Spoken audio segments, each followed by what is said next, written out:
할렐루야.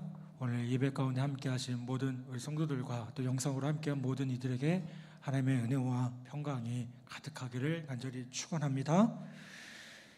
스데반의 순교 이후에 그 핍박으로 인해서 예루살렘 교회 성도들이 사방으로 흩어지게 됩니다.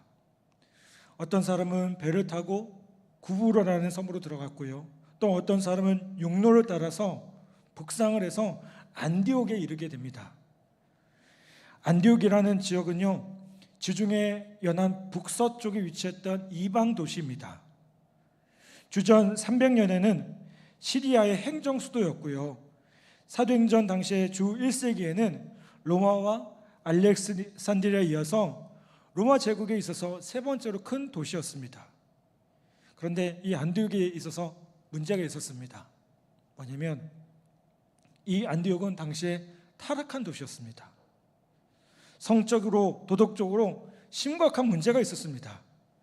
그런데 이런 곳에 여러분 잘 아시는 것처럼 이방인의 첫 번째 교회가 세워지게 됩니다. 안디옥은 자유도시였습니다. 다양한 국적과 혈통을 가진 사람들이 모인 일종의 국제도시로서요, 유대인들끼리 모여 사는 마을이 있었습니다. 핍박을 피해서 안디옥을 도착한 유대인들은 동족이 살고 있는 마을로 가서 예수 그리스도를 증거합니다. 여러분, 복음은 유대인 동족들을 향해 선포되었지만 말씀은 날성검이 되어서 그 틈에 끼어있던 이방인들의 마음을 움직이기 시작합니다. 그리고 바로 몇 명의 구브로와 구레네 출신 사람들이 복음을 듣게 된 겁니다. 예수를 믿게 된 이들은 복음을 혼자 가지고 있지 않고 전하기 시작한 겁니다. 안디옥에 이르러 헬라인에게도 예수를 전파되기 시작합니다. 무명의 헬라인이 자기와 똑같은 헬라인에게 복음을 증거하는 겁니다. 여러분, 사실 유대인이 유대인에게 나사렛 예수가 우리의 구원자라고 전파하기는 쉬울 수도 있습니다. 왜 그랬을까요? 유대인들이 구약 성경에 보면 계속해서 기다리는 게 있습니다. 누구를 기다립니까? 메시아를 기다려요. 메시아가 오기만을 기다립니다. 수천 년간 지나왔기 때문에, 기다려왔기 때문에 바로 예수 그리스도가 바로 메시아다. 여러분, 그리스도라는 말이 헬라어로 그 메시아라는 말하고 똑같은 말이에요. 헬라어잖아요, 그리스도가. 근데 그게 메시아라는 말과 똑같은 말입니다. 복음을 들은 유대인들은요, 우리가 기다려왔던 메시아가 바로 왔단 말인가? 바로 그분이 메시아란 말인가? 그분이 나사렛 예수란 말인가? 그렇다면 내가 이제 이분을 믿어야겠다라고 생각할 수도 있습니다. 반면에 유대교 신앙이나 구약에 대한 상식이 전혀 없는 이방인들에게 예수가 메시아다, 이건 어땠을까요? 쉽지 않았을 겁니다. 무명의 헬라인들이, 이방인들이 복음을 전할 때도요, 어려움을 겪었을 겁니다. 그럼에도 불구하고요, 인간이라면 누구나 가지는 한 가지 공통점이 있었음을 보게 돼요. 수많은 잡신들을 섬기는 헬라인들이 애타게 찾고 있던 것이 있었음을 보게 됩니다. 그것이 뭐였냐면 삶의 의미였다는 겁니다. 이 문제는 복음을 먼저 들은 몇몇 헬라인들이 다른 헬라인들에게 예수를 전할 수 있는 접촉점이 될 수 있었음을 보게 됩니다. 여러분, 복음이 과거나 현재 또 앞으로 능력 있는 이유가 무엇입니까? 이 복음은요, 단순히 그저 우리의 삶 가운데 울려지는 것이고 과거의 어떤 이야기만이 아니라 우리의 삶의 문제 가운데 부딪히는 하나님의 말씀이기 때문에 그래요. 아멘. 여러분, 이 복음이라는 것이 참 놀라운 역사입니다. 놀라운 역사예요. 과거에 2000년 전에 받아들였던 그 예수님, 근데 그 예수님은요, 지금도 동일하게 우리의 삶 가운데 역사하고 계십니다. 여러분, 상상해 보십시오. 생각을 해 보십시오. 어떻게 2000년 전 예수님을 믿었던 그들과 지금 우리의 모습이 동일할 수 있겠습니까? 그런데 동일해요. 복음이 그렇게 역사하고 있습니다. 이방 땅에 복음이 처음 들어갔는데요, 그 복음은 흘러 어디까지 옵니까? 바로 지금 우리까지 온 겁니다. 여러분, 우리는 누군가에 의해 복음을 전해 들었고요, 그 복음으로 말미암아 믿음을 고백하고 이 자리에 있는 겁니다. 여러분, 이게 얼마나 놀라운 은혜입니까? 여러분, 복음의 이런 놀라운 역사를 우리 모두가 기억하기를 간절히 바랍니다. 이방인에게 복음을 전한 이방인들에게 개척자라는 이름과 상을 주고 싶지만 성경은요, 그들의 이름조차 밝히지 않습니다. 어떤 면에서 가장 큰 상을 받아야 할 개척자들이 무명으로 기록되어 있어요. 여러분, 그 이유가 무엇일까요? 물론 사도행전 13장 1절을 보면 구보로 출신 누게오라는 사람이 안디옥 교회 지도자로 나오고요, 그가 개척자 중에 한 명이었을 가능성은 없지만 일단 그들이 처음 등장하는 오늘 이 말씀에 나오는 사도행전 11장 20절에는요 그 이름이 들어가 있지 않아요. 여러분, 이건요 어떤 성경의 의도가 있고요, 뜻이 있다는 겁니다. 그게 무엇이겠습니까? 여러분, 사람은요 자꾸 신앙생활도 마찬가지고 인생을 살아가다 보면 뭘 추구할까요? 명예를 추구해요. 명성을 추구하게 됩니다. 그런데 어떻죠? 이게 참 허무한 것이잖아요. 허무한 거 아니겠습니까? 유명한 사람은 어떤 면에서 보면 무명한 사람보다 더 불행해지는 것을 보게 돼요. 왜 그렇습니까? 이 유명하다는 것이 그렇게 오래가지 못하기 때문에 그래요. 우리가 가끔 받아 보면 연예인들이 뭐 자살을 했다, 마약에 손을 댔다라는 얘기를 많이 들어요. 여러분, 왜 연예인들이 극단적인 선택을 하고 마약에 손을 댈까요? 바로 이것 때문에 아니겠습니까? 그 순간에 인기를 얻었습니다. 그게 영원할 것 같은데 어떨까요? 영원하지 못한 거예요. 자기를 환호해주고 자기를 그렇게 좋아했던 사람이 한순간에 등을 돌리는 것이 이 명예의 모습입니다.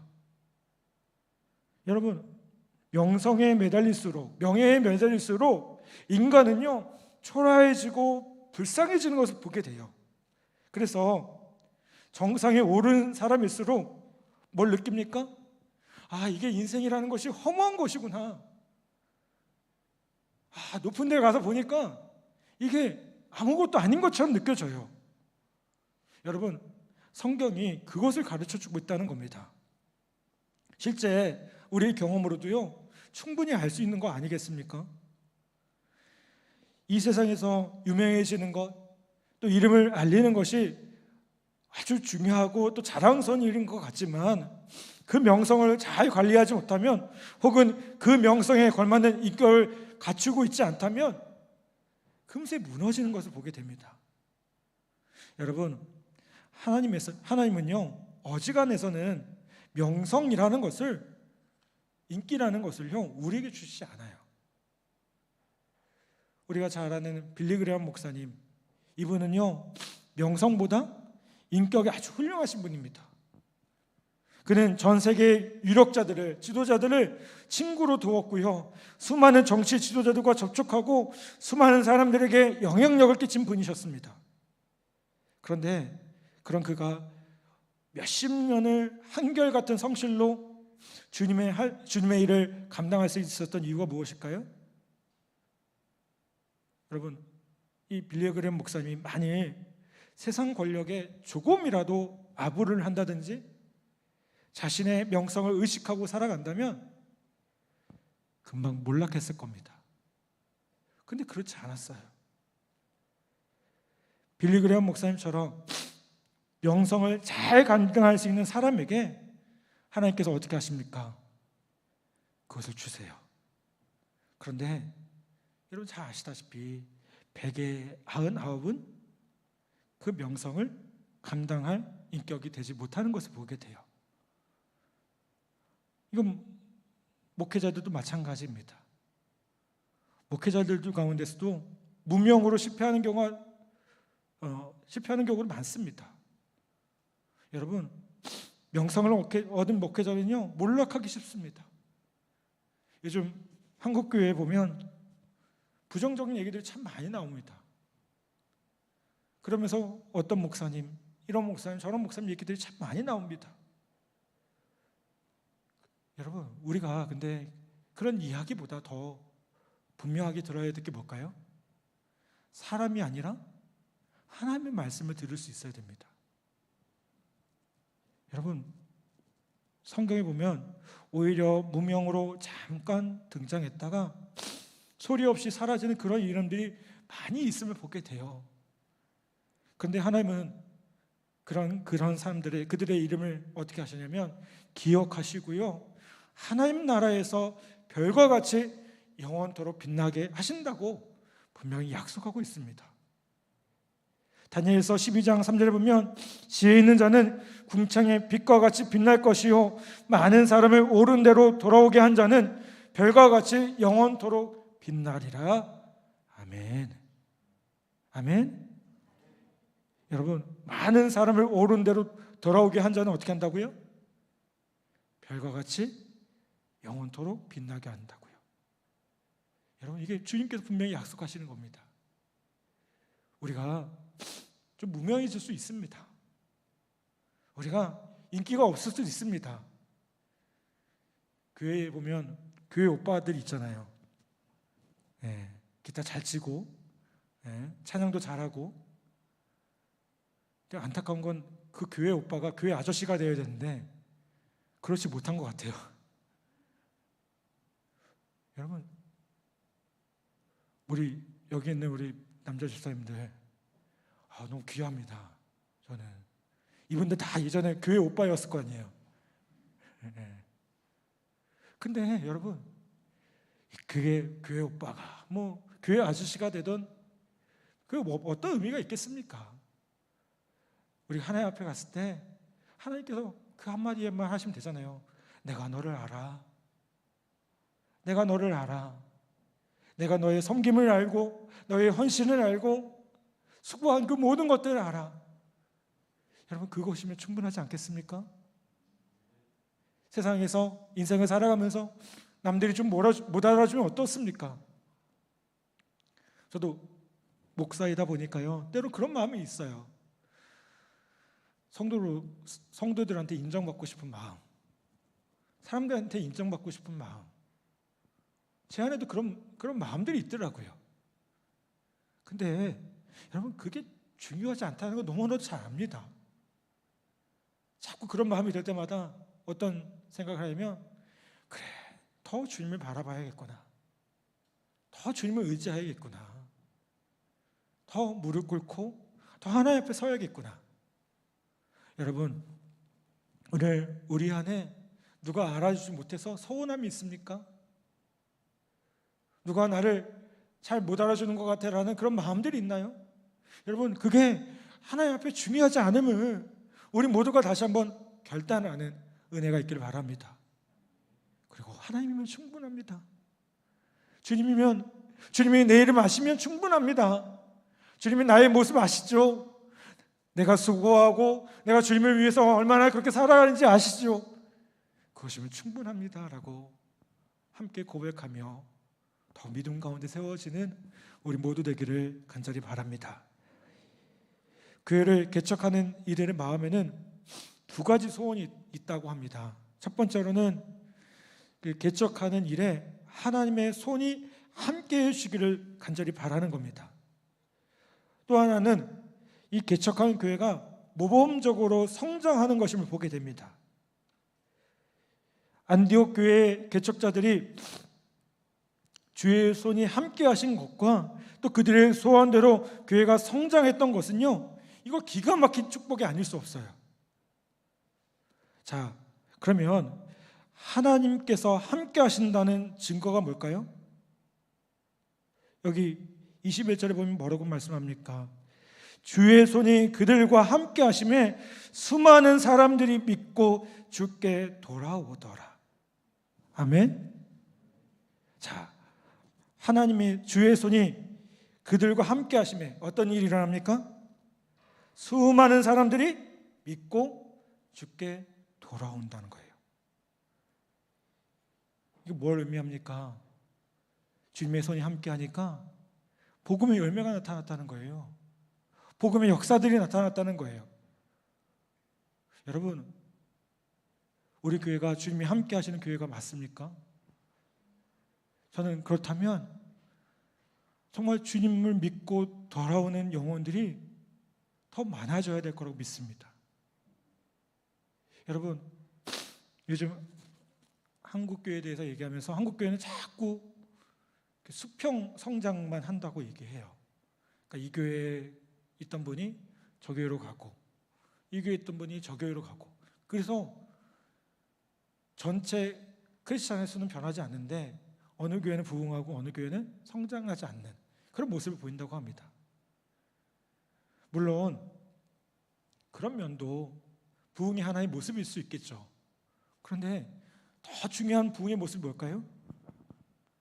믿지 않는 자들이 주님께 돌아오는 거예요. 수많은 사람들이 믿고 주께 돌아오는 일입니다. 주의 손이 안디옥의 개척자들과 함께 하시니까 수많은 사람들이 주께 돌아오게 됩니다. 전도의 열매가 놀랍게 나타난 겁니다. 여러분, 믿지 않은 수많은 사람들이 복음을 듣고 변화받아서 교회에 모인다면 이건요, 사람의 일도 아니고요, 악령의 역사도 아니고요, 오직 하나님만이 하시는 그런 역사임을 보게 됩니다. 안디옥 교회에 이런 역사들이 나타났다는 거예요. 여러분, 지금 우리의 모습을 다시 한번 돌아보길 부탁을 드려요. 주님의 손이 함께 하셨습니까? 함께 했다는 증거가 있습니까? 예수를 흐릿하게 믿던 사람들이 변화받아서 새 사람이 된 것도 증거가 되겠지만 그보다 더 중요한 증거는 뭘까요? 믿지 않던 사람들이 주님께 와서 얼마나 새 사람이 되었느냐.